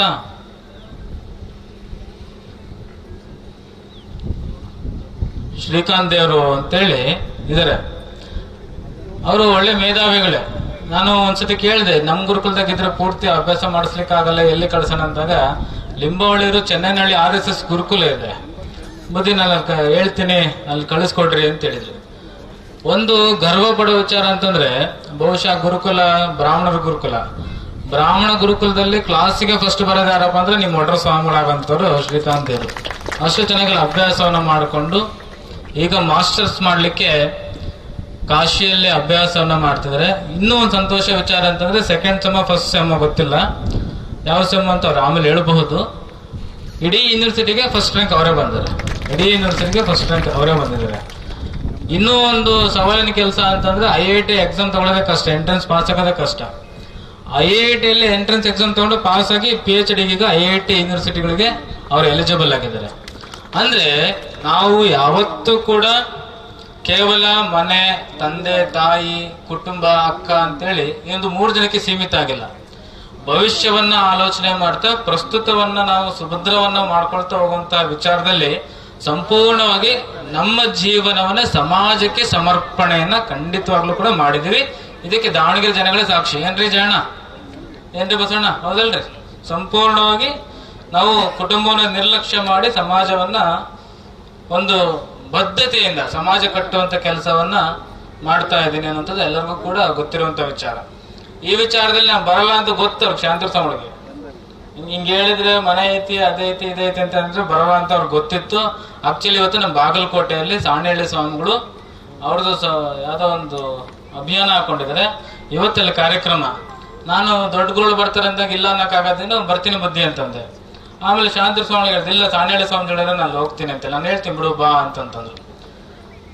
ಅವರು ಸಾಂದರ್ಭಿಕವಾಗಿ ನಿಮ್ಮ ಒಬ್ಬ ಮನುಷ್ಯನೊಂದು ಒಳ್ಳೆ ಹೃದಯ ಬೇಕು, ಆಲಿಸಿಕೊಳ್ಳುವಂತಹ, ಕೇಳಿಸಿಕೊಳ್ಳುವಂತಹ, ಅಪ್ಪಿಕೊಳ್ಳುವಂತಹ, ಒಪ್ಪಿಕೊಳ್ಳುವಂತಹ, ತಿದ್ದುವ, ತೀಡುವ ಮತ್ತೆ ಬೈಯುವ, ಹೊಡೆಯುವ ಹಕ್ಕಿರುವಂತವ್ರಿಗೆ ಒಬ್ಬ ಒಳ್ಳೆ ಹೃದಯ ಬೇಕು. ನನ್ನ ಯಾವ ಜನ್ಮದ ಸುಕೃತನ ನನಗೆ ಗೊತ್ತಿಲ್ಲ, ಶಾಂತವೀರ ಸ್ವಾಮಿಗಳು ಅದನ್ನೆಲ್ಲವೂ ಕೂಡ ನನಗೆ ಕೊಟ್ಟಿದ್ದಾರೆ ಅನ್ನುವಂಥದ್ದು. ತಂದೆಯಾಗಿ, ತಾಯಿಯಾಗಿ, ಸಹೋದರನಾಗಿ, ಗೆಳೆಯನಾಗಿ ಎಲ್ಲವನ್ನೂ ಅದನ್ನ ಧಾರೆ ಎರೆದಿದ್ದಾರೆ ಅಂತೇಳಿ. ನಿಮ್ಗೆಲ್ಲ ಬಹಳ ಜನಕ್ಕೆ ಸತ್ಯ ಗೊತ್ತಿಲ್ಲ. ಇತ್ತೀಚೆಗೆ ನಾನು ಒಂದು ಲೇಖನವನ್ನು ಅವ್ರ ಬಗ್ಗೆ ಬರೆದಿದ್ದೆ. ಅವರ ಜನ್ಮದಿನದ ವಿಶ್ವೇಶ್ವರ ಭಟ್ರು, ನಮ್ಮ ಹೆಗ್ಡೆಯರ ಸ್ನೇಹಿತರು. ಭಟ್ರು ಅವರು ಪ್ರವಾಸಿ ಪ್ರಪಂಚ ಅಂತಿದೆ. ಆ ಪ್ರವಾಸಿ ಪ್ರಪಂಚದಲ್ಲಿ ಏನಾದ್ರು ಬರ್ದ್ ಕಳಿಸ್ರಿ ಸ್ವಾಮೀಜಿ ಅವ್ರ ಬಗ್ಗೆ, ಹೇಳ್ರಿ ಬರ್ಕೊಳ್ತೀವಿ ಅಂತಂದ್ರು. ಇಲ್ಲ, ನನ್ನ ಅಕ್ಷರದಲ್ಲೇ ಬರೀತೇನೆ, ಹೇಳಿದ್ರೆ ನೀವು ಪದಗಳು ಬದಲಾಯಿಸ್ಬೋದು, ಅದು ಅಷ್ಟು ಹೃದಯ ಸ್ಪರ್ಶ ಆಗ್ಲಿಕ್ಕಿಲ್ಲ, ನಾನೇ ಬರೀತೀನಿ ಅಂತೇಳಿ ಒಂದು ಬರೆದು ಕಳಿಸಿದ್ದೆ. ನಿಮ್ಗೆಲ್ಲ ನಮ್ಮ ಲಿಂಬಳ ಹೇಳಿದಂಗೆ ನನ್ನ ಅದೊಂದು ಖಾಸಗಿ ಕೊಠಡಿ. ನಾನೆಲ್ಲೋ ಹೊರಗಡೆ ಫೋಟೋಗಳು ಅದು ಇದು ತೋರಿಸ್ಕೊಳ್ಳೋದು ಮಾಡೋದು ಮಾಡ್ಲಿಕ್ಕೆ ಹೋಗಲ್ಲ. ನನ್ನ ಖಾಸಗಿ ಕೊಠಡಿಯಲ್ಲಿ ಅವ್ರದ್ದೊಂದೇನೋ ಇಷ್ಟ ಆಯ್ತು ಅಂತ ಹಾಕೊಂಡಿದ್ದು. ನಮ್ಗೆಲ್ಲ ಸ್ನೇಹಿತರು ಗೊತ್ತು. ಅದು ನೋಡಿದವರು ಜೊತೆಗಿದ್ದರು ಎಲ್ಲ ಅಂತಾರೆ, ಭಾಳ ಇವರು ಗಂಟಸಗಳಿದ್ರೆ ಭಾಳ ಮಾತಾಡ್ತಾರೆ, ಭಾಳ ತಿಳ್ಕೊಳ್ತಾರೆ, ಭಾಳ ಇರ್ತಾರೆ. ನೀವು ನಂಬೋದಿಲ್ಲ, ನಾನು ಬೆಂಗಳೂರಿಂದ ದುರ್ಗ ತನಕ ಪ್ರಯಾಣ ಮಾಡಿದೆ ಅಂತಂದ್ರೆ ವ್ಯಾವಹಾರಿಕವಾಗಿ 4 ಮಾತಾಡ್ತೀವಿ. ಏನಾಯ್ತು, ಅದೆಲ್ಲಿಗೆ ಬಂತು, ಇದೆಲ್ಲಿಗೆ ಬಂತು, ಹೇಗಾಯ್ತು ಅಂತೇಳಿ. ಅದಾದ್ಮೇಲೆ ನಮ್ದು ಯಾರ್ದಾರ ಸ್ನೇಹಿತರ ಸಮಸ್ಯೆಗಳಿತ್ತಂತೆ, ಇಂಥವು ಸಮಸ್ಯೆಗಳಾಗಿದೆ, ಫಸ್ಟ್ ಅಲ್ಲಿಗೆ ಹೋಗ್ಬೇಕು, ಅದು ಅಟೆಂಡ್ ಮಾಡ್ಬೇಕು, ನೀವು ಇಂಥತ್ರ ಹೋಗ್ರಿ, ನಾನು ಇಂಥತ್ರ ಬರ್ತೀನಿ. ಅದು ಆರ್ಥಿಕವಾಗಿ ಆಗಿರ್ಬೋದು, ಒಂದು ಮಾರಲ್ ಸಪೋರ್ಟ್ ಆಗಿರ್ಬೋದು, ಯಾವ್ದಾರ ವಿಚಾರಗಳು ಒಂದಿಷ್ಟು ಮಾತಾಡ್ತೀವಿ. ಅದು ಬಿಟ್ರೆ ಅಂದ್ರೆ ಒಳ್ಳೆ ನಿದ್ದೆ ಬಿಡ್ಕ. ನಾನು ಗಾಡಿಯಾಗ ಕುತ್ಕೊಂಡೆ ಅಂತಂದ್ರೆ ಮತ್ತೆ ಮಠ ಇನ್ನು ದಾಟಿರಲ್ಲ, ಅವಾಗಲೇ ನಿದ್ದೆ ಹೊಡಿತಿರ್ತೀನಿ. ಇತ್ತೀಚೆಗೆ ನಮ್ಮ ಮಾರುತಿ ಪಲ್ಲಗಟ್ಟೆ ನಾನು ನಿದ್ದೆ ಹೊಡೆಯೋದೇ ಹಾಕಿದ್ದೆ ಒಂದು ಸ್ಟೇಟಸ್ಗೆ. ಅಲ್ಲಿ ಬಿಟ್ಟರೆ ಸೀದಾ ದುರ್ಗಕ್ಕೆ ಬಂದು ಎದಳೋದು. ಮತ್ತೆ ಎಲ್ಲಾರು ಪ್ರವಾಸಕ್ಕೆ ಹೋದ್ರೆ ಆತ್ಮೀಯ ಸ್ನೇಹಿತರು ಅಂತಂದ್ರೆ ಒಂದೇ ರೂಮಲ್ಲಿ ರೂಮ್ ಮಾಡ್ಕೊಳ್ಳೋ ಸಹಜ. ನಾನು ಅವರು ಯಾವತ್ತು ಒಂದೇ ರೂಮ್ ಮಾಡ್ಕೊಳ್ಳೋದೇ ಇಲ್ಲ. ಅವ್ರ ಜೊತೆಗೆ ನಮ್ಮ SNP ಇರ್ತಾರೆ, ಇಲ್ಲ PPR ಇರ್ತಾರೆ, ಇಲ್ಲ ನನ್ನ ಜೊತೆಗೆ ಈಶಣ ಇರ್ತಾರೆ, SNP ಇರ್ತಾರೆ, ಬೇರೆ ಬೇರೆ ಇರ್ತೀವಿ. ಆದ್ರೆ ಮಾತುಗಳನ್ನ ಹಂಚಿಕೊಳ್ಳದೆ ಭಾವನೆಗಳನ್ನ ಅರ್ಥ ಮಾಡ್ಕೊಳ್ಳೋದೈತಲ್ಲ, ಕೆಲವು ಜನಗಳಿಗೆ ಮಾತ್ರ ಸಾಧ್ಯ. ಆ ಮನಸ್ಸು ಯಾರಪ್ಪ ಅಂದ್ರೆ ಶಾಂತಿಗರ ಸ್ವಾಮಿಗಳು ಅಂತೇಳಿ. ಈ ವಿಚಾರದಲ್ಲಿ ಒಳ್ಳೆ ಸ್ನೇಹಿತರು ಸಿಗೋದಕ್ಕೂ ಒಳ್ಳೆ ಭಕ್ತರು ಸಿಗೋದಕ್ಕೂ ನನ್ನ ಪೂರ್ವ ಜನ್ಮದ ಸುಕೃತ ಅಂದ್ರೆ ತಪ್ಪಾಗ್ಲಿಕ್ಕೆ. ನಾನು ನಿಜವಾಗ್ಲೂ ಕೂಡ ಪುಣ್ಯವಂತ. ಇವತ್ತು ಮಠಕ್ಕೆ ಸೇರ್ಕೊಂಡ್ಮೇಲೆ ಇಲ್ಲಿರೋಂಥ ಎಲ್ಲ ಸ್ವಾಮಿಗಳು ನನಗೆ ಸ್ನಾನ ಮಾಡಿಸಿದ್ದಾರೆ, ನನಗೆ ಬಟ್ಟೆ ಬದಲಾಯಿಸಿದ್ದಾರೆ, ನನಗೆ ಊಟ ಮಾಡಿಸಿದ್ದಾರೆ, ನನಗೆ ಕಾಳಜಿ ಮಾಡಿದ್ದಾರೆ, ನನಗೆ ಎತ್ಕೊಂಡು ಅಡ್ಡಾಡಿದ್ದಾರೆ. ನಮ್ಗೆಲ್ಲ ಒಂದ್ ಸ್ವಲ್ಪ ಬಾಲ್ಯದಲ್ಲಿ ಒಂದು ಹುಚ್ಚು, ಕ್ರಿಕೆಟ್ ಆಡೋ ಹುಚ್ಚಿತ್ತು. ನಮ್ ಸಿದ್ದರಾಮ ಸ್ವಾಮೀಜಿ ಪಾಪ ಅವ್ರ ಈ ಕಡೆ ಕ್ರಿಕೆಟ್ ಆಡ್ತಿದ್ದೆ ಅಂದ್ರೆ ಆ ಕಡೆಯಿಂದ ವಾಕಿಂಗ್ ಹೋಗ್ಬಿಡೋರು, ಸ್ವಾಮಿಗಳು ಆಟ ಆಡ್ತಾರೆ ಡಿಸ್ಟರ್ಬ್ ಮಾಡೋದು ಬೇಡ ಅಂತ ಹೇಳಿ. ನಮ್ಗೆಲ್ಲ ಒಂದ್ ಸ್ವಲ್ಪ ಕ್ರಿಕೆಟ್ ಆಡೋ ಹುಚ್ಚು. ನಾನು ಕೈ ಮುರಿದಾಗ ಕ್ರಿಕೆಟ್ ಆಡ್ಬೇಕನ್ನಂತ ಹುಚ್ಚಿತ್ತು. ಅವಾಗೂ ಕೂಡ ನಾನು right hand batsman, left hand ಆಡೋದು ಹೆಂಗೆ ಅಂತ ನಮ್ಮ ಸ್ವಾಮಿ ಹೇಳ್ಕೊಟ್ಟು ಆಟ ಆಡಿಸ್ತಾ ಇದ್ರು. ಅಂದ್ರೆ ಎಲ್ಲರ ಭಾವನೆಗಳಿಗೆ ಸ್ಪಂದಿಸುವಂತ ಒಳ್ಳೆ ಸ್ನೇಹ ಬಳಗ ಯಾವ್ದಪ್ಪ ಅಂದ್ರೆ ನಮ್ ಬಳಗನೆ. ನಾನು ಬಹಳ ಅಭಿಮಾನದಿಂದ ಹೇಳ್ತೀವಿ. ಇಂಥ ಬಳಗ ಸಿಕ್ಕಾಗ ನಿಮಗೆ ಕುಟುಂಬ ಅನ್ನೋದು ಯಕಶ್ಚಿತ ಆಗೋಗ್ಬಿಡುತ್ತೆ. ನಿಮ್ಮ ತಂದೆ, ನಿಮ್ಮ ತಾಯಿ, ನಿಮ್ಮ ಸಹೋದರಿ ಅನ್ನೋದು ಯಕಶ್ಚಿತ ಆಗೋಗ್ಬಿಡುತ್ತೆ. ಯಾಕಂತಂದ್ರೆ ವಿಶ್ವ ಕುಟುಂಬಗಳಾಗ ಕೊಟ್ಟಾಗ ಅಷ್ಟೇ ಹೃದಯ ವಿಶಾಲತೆ ಇರುವಂತಹ, ನಿಮಗೆ ವಿಶ್ವ ಹೃದಯ ಇರುವಂತಹ ಮನಸ್ಸುಗಳು ಕೂಡ ಕೂಡ್ಬೇಕಾಗತ್ತೆ. ಅಂತಹ ವಿಶ್ವ ವಿಶಾಲ ಹೃದಯಗಳು ಯಾರ ಅಂತಂದ್ರೆ ಅವರೆಲ್ಲ ನನ್ನ ಸ್ನೇಹಿತರು, ಸ್ನೇಹ ಬಳಗ ಅನ್ನುವಂತಹದ್ದು. ಇವ್ರು ಇರೋದಕ್ಕೆ ನಾವೆಲ್ಲರೂ ಒಬ್ರಿಗೊಬ್ರು ಸ್ವಾಮಿಗಳಾಗಿತ್ಕೊಂಡಿದ್ವಿ. ನಮ್ಗೆ ರಮಣರು ಹೇಳ್ತಿರ್ತಾರೆ, ಪ್ರಾರಂಭದಲ್ಲಿ ನಾವು ಗುಡಿಸ್ಲಾಕೊಂಡು ಬಂದಿದ್ದೆ. ಅವ್ರು ಫಸ್ಟ್ ಟೈಮ್ ಬಂದಿದ್ರು ಗುಡಿಸ್ಲಾಕೊಂಡು ಕೂತಾಗ. ಮಠ ಹೆಂಗ್ ಕಟ್ಬೇಕಂತಾನೆ ಗೊತ್ತಿರ್ಲಿಲ್ಲ ನಮ್ಗೆ. ಆನಂದಪುರ ಸ್ವಲ್ಪ ಅವ್ರ ಜೊತೆಗಿದ್ರು, ಒಂದ್ ಸ್ವಲ್ಪ ಏನೋ ಮಾಡ್ತೀನಿ ಸಹಾಯ ಅಂತ ಹೇಳಿ ಅವ್ರ ಅದನ್ನ ಕೈಗೆ ಎತ್ಕೊಂಡು ಮಾಡ್ತಾ ಇದ್ರು. ಬಂದು 2 ಲಕ್ಷ ಫಸ್ಟ್ ಕೊಟ್ರು ಮಠ ಕಟ್ಟಲಿಕ್ಕೆ, ಸಹಾಯ ಮಾಡ್ಲಿಕ್ಕೆ. ಲಿಂಬೋಳಿ ಮರ್ತಿರ್ಬೋದು ಅಂತ ಅನ್ಕೊಳ್ತೀನಿ. ಅವ್ರಿಗೆ ಹೆಂಗೆ ಎಡಗೈ ಮಾಡಿದ್ ಬಲ್ಗೈ ಗೊತ್ತಿಲ್ಲ, ಬಲ್ಗೈ ಮಾಡಿದ್ ಎಡಗೈ ಗೊತ್ತಿಲ್ಲ. ACP ವೆಂಕಟೇಶ್ ಅಂತಿದ್ರು. ACP ವೆಂಕಟೇಶ್ವರು ಇವ್ರನ್ನೇನೋ ಭೇಟಿ ಮಾಡಕ್ ಹೋಗಿದ್ರು. ಅದೇನು ಕೊಡ್ಬೇಕಂತಿದಿಲ್ಲ ಯಾರಿಗೂ, ಅದನ್ನ ಮಠ ಕೊಡು, ನಾನು ಅವ್ರಿಗೆ ಹೇಳ್ತೀನಿ ಅಂತ ಹೇಳಿ ತಂತಿ ಬೇಲಿ ಹಾಕೊಳಕ್ಕೆ ಅವ್ರ ಕಡೆಯಿಂದ 1 ಲಕ್ಷ ರೂಪಾಯಿಯನ್ನ ಅವತ್ತಿನ ಕಾಲಕ್ಕೆ 15 ವರ್ಷದ ಕೆಳಗಡೆ ಸಹಾಯವನ್ನು ಮಾಡಿಸಿದ್ರು. ಅವರ ಬಾಮೈದ ರಘು MLA ಬಹುಶಃ ಒಟ್ಟಿಗೆ ಸಿಗದಿಲ್ಲ ಅವರು. ಆದ್ರೆ ಸಮುದಾಯದ ಪರವಾಗಿ ಬಹಳ ಕಾಳಜಿ ಇರುವಂತವ್ರು. ಲಿಂಬಳ ಹೇಳಿದ್ ಒಂದೇ ಮಾದಕ್ಕೆ 5 ಲಕ್ಷ ರೂಪಾಯಿನ ಕಳಿಸ್ಕೊಟ್ರು. ಹಿಂಗೆ ನಾನು ರವಿ ಮಗ್ಳವ್ರು ಚರ್ಚೆ ಮಾಡೋಕೆ ಒಂದು ಮಾತನ್ನ ಹೇಳಿದ್ರು. ಬುದ್ಧಿ, ನೀವು ನಮ್ಮ ಸಮುದಾಯದ ಕಾರಣಕ್ಕೆ ನಂಬಿ ಬದುಕಿದ್ರಿ ಅಂತಂದ್ರೆ ನೀವು ಓಡಾಡ್ಲಿಕ್ಕಾಗಲ್ಲ ಮತ್ತು ಮಠವನ್ನ ಕಟ್ಲಿಕ್ಕಾಗಲ್ಲ, ಬೇರೆ ಆಲೋಚನೆ ಮಾಡೋಣ ಅಂತೇಳಿ ಲಿಂಬಾವಳಿ ನಮ್ಗೆ ರವಿ ಮಕ್ಳವರು ಸಲಹೆಯನ್ನು ಮಾಡ್ತಾ ಇದ್ರು. ಬಾಲ್ಕೋಟೆ ಮಠಕ್ಕೆ ಆದಾಗ ಸತೀಶ್ ಅಣ್ಣ, ನೀವೆಲ್ಲ ರಾತ್ರಿ ಪಂಡಲ್ ನೋಡಕ್ ಹೋಗಿದ್ರಿ, ರಾತ್ರಿ ಮಳೆ ಬರ್ತಿದೆ, ಬಹಳ ಸಮಸ್ಯೆ ಇದೆ ಅಂತೇಳಿ. ಪಂಡಲ್ ನೋಡಕ್ ಹೋದಾಗ ನಾನು ಸತೀಶ್ ಅಣ್ಣ ಸುಮ್ಮನೆ ಕೂತಿದ್ದೆ. ಸತೀಶ್ ಅಣ್ಣ ಒಂದು ಮಾತು ಹೇಳಿದ್ರು, ಬುದ್ಧಿ ದೊಡ್ಡಗಳು ಜನಗಳ ಹತ್ರ ದುಡ್ಡು ಕೇಳಿ ಬಹಳ ಹೆಸರು ಕೆಡಿಸ್ಕೊಂಡ್ಬಿಟ್ಟಾರೆ. ಅವ್ರು ಕೇಳಿದೆಲ್ಲ ಗೊತ್ತಿಲ್ಲ, ದುಡ್ಡಿನ ವಿಚಾರದಲ್ಲಿ ಭಕ್ತರು ಮಠಕ್ಕೆ ಬರಲ್ಲ, ನೀವ್ ಯಾವ ಕಾರಣಕ್ಕೂ ಜನಗಳ ಹತ್ರ ದುಡ್ಡು ಕೇಳಬಾರ್ದು ಅಂತ ಹೇಳಿದ್ರಿ. ಅದು ಒಂದ್ ಸ್ವಲ್ಪ ನಮಗೆ ಚಾಲೆಂಜ್ ಅನಿಸ್ತು. ಆಗ ರವಿ ಮಕ್ಳವರು ನಮಗೆ ನಮ್ಮ ಗೌರವಕ್ಕೆ ಧಕ್ಕೆ ಆಗದ ಹಾಗೆ ಆದಾಯದ ಮೂಲವನ್ನು ಹೇಗ್ ಮಾಡಬೇಕು ಅಂತೇಳಿ ಒಂದಿಷ್ಟು ಆದಾಯ ಮಾಡೋದ ದಾರಿಗಳನ್ನ ಅವ್ರು ಹೇಳ್ಕೊಟ್ರು. ಇವತ್ತು ನನಗೆ 7 ಕೋಟಿ ರೂಪಾಯಿಯನ್ನ ನನ್ನ ಕಡೆ ಇಟ್ಟಿದ್ದಾರೆ ಅವರು. ನಮ್ಮ ವ್ಯಾವಹಾರಿಕವಾಗಿರುವಂತಹ ಬೆಳವಣಿಗೆಗೋಸ್ಕರ, ಬೇರೆ ಬೇರೆ ಕಾರಣಗಳಿಗೋಸ್ಕರ ರವಿ ಮಕ್ಳವರ ಹಣ 7 ಕೋಟಿ ರೂಪಾಯಿ ಅಂತಿದೆ. ಅದು ನನಗೂ ರವಿ ಮಕ್ಳವ್ರ ಬಿಟ್ರೆ ಯಾರಿಗೂ ಗೊತ್ತೇ ಇಲ್ಲ. ಈಗ ಎಲ್ಲರಿಗೂ ಗೊತ್ತಾಗುತ್ತೆ, ಮಾಧ್ಯಮದವರಿಗೂ ಗೊತ್ತಾಗುತ್ತೆ. ಅಂದ್ರೆ ನಿಮ್ಗೆ ಒಂದು ಒಳ್ಳೆ ವಿಶೇಷರ ಇದ್ರಿ ಅಂತಂದ್ರೆ ನೀವು ಏನ್ ಬೇಕಾದ್ರೆ ಚಾಲೆಂಜ್ ಮಾಡ್ಕೊಂಡು ಬದುಕನ್ನ ಆರಾಮಾಗಿ ಕಟ್ಕೊಳ್ಬಹುದು ಅನ್ನೋಂಥ ವಿಚಾರದಲ್ಲಿ. ಹಾಗಾಗಿನೇ ನಾವು ಇವತ್ತು ಒಳ್ಳೆಯ ಭಕ್ತರು, ಒಳ್ಳೆಯ ಸ್ವಾಮಿಗಳು ಪಡ್ಕೊಂಡಿದ್ದಕ್ಕೋಸ್ಕರನೇ ನಾವು ಸ್ವತಂತ್ರವಾಗಿ ಕೆಲಸವನ್ನ ಮಾಡ್ತಾ ಇದ್ದೀವಿ. ಇದ್ರ ಜೊತೆಯಲ್ಲಿ ನಿಮ್ಗೆ ಗೊತ್ತಿರಲಿ, ಅರವಿಂದ್ ಲಿಂಬೋಳಿ ನಾವು ಪಟ್ಟಾಭಿಷೇಕ ಮಾಡೋಕೆ ಕೇಸ್ಗಳು ಹಾಕ್ಸ್ಕೊಂಡಿದ್ರು. ಒಂದಿಷ್ಟು ಸಮಸ್ಯೆಗಳಾಗಿದ್ವು. ಅವರು ನಮ್ಮ ಶಿವರಾಜ್ ತಂಗಡಿಗಿ, ಗುಳ್ಳೆಟ್ಟಿ ಶೇಖರ್, ವೆಂಕಟನಪ್ಪರೆಲ್ಲ ಮಿನಿಸ್ಟ್ರಿಗಳಿದ್ರು.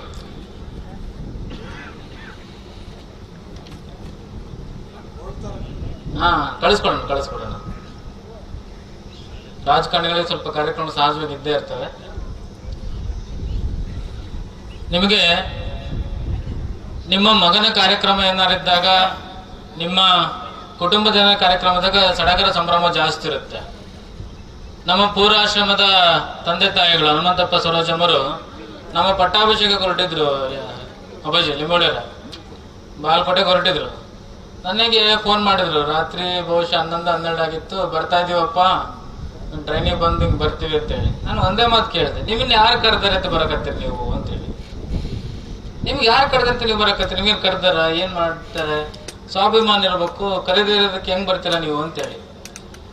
ನಾನು ಹೇಗಿದ್ದೀನಿ ಸ್ವಲ್ಪ ಅವರು ಹಾಗೆ ಆಗಿದ್ದಾರೆ. ಸ್ವಾಮಿಗಳೇ ಬೇಡ ಅಂದ್ಮೇಲೆ ನಾವ್ಯಾಕೆ ಹೋಗೋಣ, ಬಿಟ್ಬಿಟ್ಟಿದ್ವಿ ಆಗ್ಲೇ ಮಠಕ್ಕೆ, ಮತ್ತೇನು ಹೋಗೋದು ಬೇಡ ಅಂತ ಹುಬ್ಳಿ ತನಕ ಬಂದು ವಾಪಸ್ ಬಂದ. ಪಟ್ಟದಕ್ಕೆ ಬಂದೇ ಇಲ್ಲ.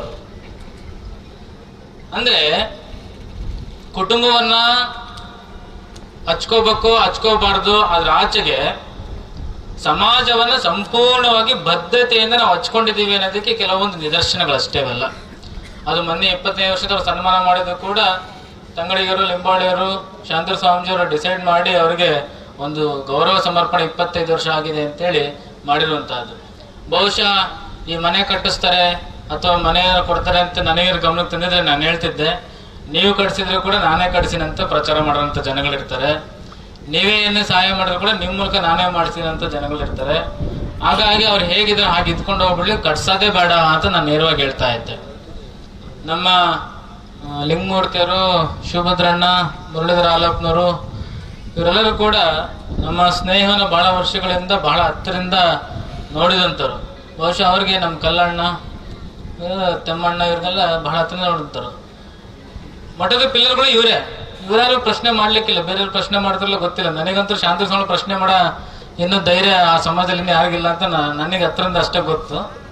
ಯಾಕಂತಂದ್ರೆ ಸಮಾಜದಿಂದ ಅವ್ರು ತಗೊಂಡು ಸಮಾಜಕ್ಕೆ ಕಟ್ಟಿದಕ್ಕಿಂತ ಜಾಸ್ತಿ ಅವರು ಸಿಂಹಾಸನ, ನಮ್ಮ ವಕೀಲ ಸ್ವಾಮಿ ಹೇಳಿದಂಗೆ ಕಾಯಕ ಸಿಂಹಾಸನದೇಶ್ವರ ಅಂತೇಳಿ ಇವತ್ತು ಕೃಷಿ ಮಾಡಿ ಕೋಟ್ಯಾಂತರ ರೂಪಾಯಿ ದುಡಿಯಂತ ಸ್ವಾಮಿಗಳು ಯಾರಪ್ಪ ಅಂತಂದ್ರೆ ನಮ್ಮ ಶಾಂತರ ಸ್ವಾಮಿಗಳು. ಭಕ್ತರ ಕಾಣಿಕೆಯಿಂದಲ್ಲ. ಇಲ್ಲೇ ಒಂದು ಲಿಂಗಮೂರ್ತಿ ಇದಾರೆ, ಹೋದ್ರೆ ಇದಾರೆ ಲಿಂಗಮೂರ್ತಿ ಎಲೆಕ್ಷನ್ ಚುನಾವಣೆ ದುಡ್ಡು ಕೊಟ್ಟರೆ ಕೇಳ್ರಿ, ನಮ್ಮ ಸಂಬಳ ಕೊಟ್ಟಿದ್ದವ್ರಿಗೆ ಖರ್ಚಿಗೆ. ನವೀನ್ MLC ಇದಾರೆ, ನಿಮ್ಮ ಶಿಷ್ಯರು ನವೀನ್ MLC, ಅವ್ರ ಚುನಾವಣೆಗೆ ದುಡ್ಡು ಕೊಟ್ಟಾರ ಕೇಳ್ರಿ, ಇವರೇ ಸ್ವಾಮಿಗಳು ಕೊಟ್ಟಿದ್ದೆ. ಕೇಳ್ಬೋದು, ನಿಮಗೆ ಕೊಡಷ್ಟಿಲ್ಲ. ಅದೇ ಇನ್ನೊಬ್ಬ ಶಿಷ್ಯರಿದ್ರು, ಅವರ ಜಮೀನನ್ನ ಆಸ್ತಿನ ಅಡೆ ಇಟ್ಟು ಚುನಾವಣೆಗೆ ಸಹಕಾರ ಮಾಡಿದಂತರು. ಸಹಾಯ ಮಾಡಬೇಕು, ಮತ್ತೊಂದು ಮಾಡಬೇಕು, ಮಗದೊಂದು ಮಾಡ್ಬೇಕು ಅಂತೇಳಿ ಸಮಾಜದ ಹಣವನ್ನ ತಗೊಂಡು ಅವ್ರೇನ್ ಮಾಡೋದಿಲ್ಲ. ಸ್ವತಃ ಅವರು ದುಡಿದಿರುವ ಹಣದಲ್ಲೇ ಮತ್ತೊಬ್ಬರಿಗೆ ಸಹಾಯವನ್ನ ಮಾಡಿ ಕೆಲಸವನ್ನ ಮಾಡುವಂತವ್ರು. ಈ ದೃಷ್ಟಿಯಲ್ಲಿ ಅವರು ಹಾಕಿರುವಂತಹ ಹೆಜ್ಜೆ ಬಹಳ ವಿಭಿನ್ನವಾಗಿ ವಿಶಿಷ್ಟವಾಗಿದೆ. ನಾವು ಎಲ್ಲ ಸ್ವಾಮೀಜಿಗಳು ಅಂದ್ಕೊಳ್ತಾ ಇರ್ತೀವಿ, ನಮ್ಮ SNP ಅವರ ಆದಿಯಾಗಿ ಒಂದು ಒಳ್ಳೆ ಸಂಬಂಧ ಜಗದಕ್ಕೆ ಪೂರ್ವ ಜನ್ಮ ಪುಣ್ಯ ಬೇಕಂತೆ. ನಮ್ಮೆಲ್ಲ ಸ್ವಾಮಿಗಳಿಗೂ ಶಾಂತಿವ್ರ ಸ್ವಾಮಿಗಳು ಸಿಕ್ಕಿದ್ದು ನಮ್ಮೆಲ್ಲರ ಸುಕೃತ ಅಂತಂದ್ರೆ ತಪ್ಪಾಗ್ಲಿಕ್ಕಿಲ್ಲ ಅನ್ನೋಂಥ ಮಾತನ್ನ ಸ್ಫುಟವಾಗಿ ಹೇಳ್ತಾ, ಈ ವಿಚಾರಧಾರೆಗಳಲ್ಲಿ ನಾನು ಹೆಗಡೆಯವರ ಮಾತುಗಳನ್ನು ಮಾತಾಡಬೇಕು. ಅತ್ಯಂತ ಹೆಚ್ಚು ಸಮಯ ಆಗಿರೋದ್ರಿಂದ ಹೆಗಡೆಯವರ ಮಾತು ಮತ್ತು ವಿಚಾರಗಳಿಗೆ ಸಮ್ಮತಿಯನ್ನ ಸೂಚಿಸ್ತಾ ಆ ವಿಚಾರಧಾರೆಗಳನ್ನ ನಾವೆಲ್ಲ ಇದೀವಿ ಅನ್ನೋ ಮಾತನ್ನ ತಿಳಿಸ್ತಾ ಈಗ ಹೇಳ್ತಿದ್ದೆ. ಸಿದ್ದಣ್ಣನಿಂದ ನಮ್ಮ ಪಟ್ಟಾಧಿಕಾರ ಆಗ್ಬೇಕಾದ್ರೆ ಜ್ವರ ಇತ್ತು ಸಿದ್ದಣ್ಣಂಗೆ, ಸಲಹೆ ಹಚ್ಚಿದ್ರು, ಕಿತ್ಕೊಂಡು ಬಂದು ಪಟ್ಟಾಧಿಕಾರವನ್ನ ಮಾಡುವಂತ ಇವರು ಕೇಸ್ ಬಿದ್ದತ್ತೇನೆ, ಇವ್ರ ಮೇಲೆ ಕೇಸ್ ಹಾಕೊಂಡು ಪಟ್ಟಾಧಿಕಾರವನ್ನ ಮಾಡಿರುವಂತರು. ಇವರೆಲ್ಲರ ಒಂದು ನಿಷ್ಠೆ ಶ್ರದ್ಧೆಯಿಂದ ಈ ಒಂದು ಸಮಾರಂಭ ನಮ್ಮ ಜೀವನ, ಒಂದು ಆಧ್ಯಾತ್ಮಿಕ ಸೇವೆ, ಸಮಾಜ ಸೇವೆ ಚೆನ್ನಾಗಿ ನಡ್ಕೊಂಡು ಹೋಗ್ತಿದೆ ಅನ್ನೋ ಮಾತನ್ನ ತಿಳಿಸ್ತಾ, ನಾನು ಮತ್ತೊಮ್ಮೆ ಮಗದೊಮ್ಮೆ ನನ್ನ ಎಲ್ಲ ಸದ್ಭಕ್ತರಿಗೆ ಮತ್ತು ಸ್ವಾಮೀಜಿಗಳಿಗೆ ವಿಶೇಷವಾಗಿರುವಂತಹ ಅಭಿನಂದನೆಗಳನ್ನು ಸಲ್ಲಿಸ್ತಾ, ಶಾಂತಿವೀರ ಸ್ವಾಮೀಜಿಯವರು ಏನು ಕಾರ್ಯಕ್ರಮ ಹಾಕೊಂಡಿದ್ರೆ ಬಹುಶಃ ಸಮುದಾಯಗಳಲ್ಲಿ ಗೊಂದಲ ಉಂಟಾಗ್ಬೋದು. ಭವಿಷ್ಯದ ದಿನಗಳಲ್ಲಿ ಮಠಗಳಿಗೆ, ಸ್ವಾಮೀಜಿಗಳಿಗೆ, ಅವರ ಪೂರ್ವಾಶ್ರಮದವರಿಗೆ ಸಹಾಯವನ್ನು ಮಾಡುವಂಥ ವಿಚಾರಧಾರೆಗಳಲ್ಲಿ ಅದನ್ನ ಲಿಂಬಾಳಿಯವರು ಬಹಳ ಅರ್ಥಗರ್ಭಿತವಾಗಿ, ಬಹಳ ಸ್ಫುಟವಾಗಿ ಅದನ್ನ ತಮ್ಮ ಹೆಗಲ ಮೇಲೆ ಜಾಣತನದಿಂದ ಹಾಕೊಂಡಿದ್ದಾರೆ. ಅದನ್ನ ಮುಂದಿನ ದಿನಮಾನಗಳಲ್ಲಿ ಚರ್ಚೆಗಳನ್ನ ಮಾಡೋಣ ಅಂತ ಮಾತನ್ನು ತಿಳಿಸ್ತಾ, ಮತ್ತೊಮ್ಮೆ ಮಗದೊಮ್ಮೆ ನಾವೆಲ್ಲ ವಿರಕ್ತ ಪರಂಪರೆಯರು, ನಾವ್ಯಾರು ಕೂಡ ಕುಟುಂಬಕ್ಕೆ ಅಂಟುಕೊಂಡಂತಾರಲ್ಲ, ಸಾಂದರ್ಭಿಕವಾಗಿದ್ದ ಸಂದರ್ಭದಲ್ಲಿ ನಾವೆಲ್ಲರೂ ಕೂಡ ಸಾಕ್ಷಿಯಾಗಿದ್ದೀವಿ. ಎಲ್ಲರಿಗೂ ಶುಭವಾಗಲಿ. ಶರಣಾರ್ಥಿಗಳು.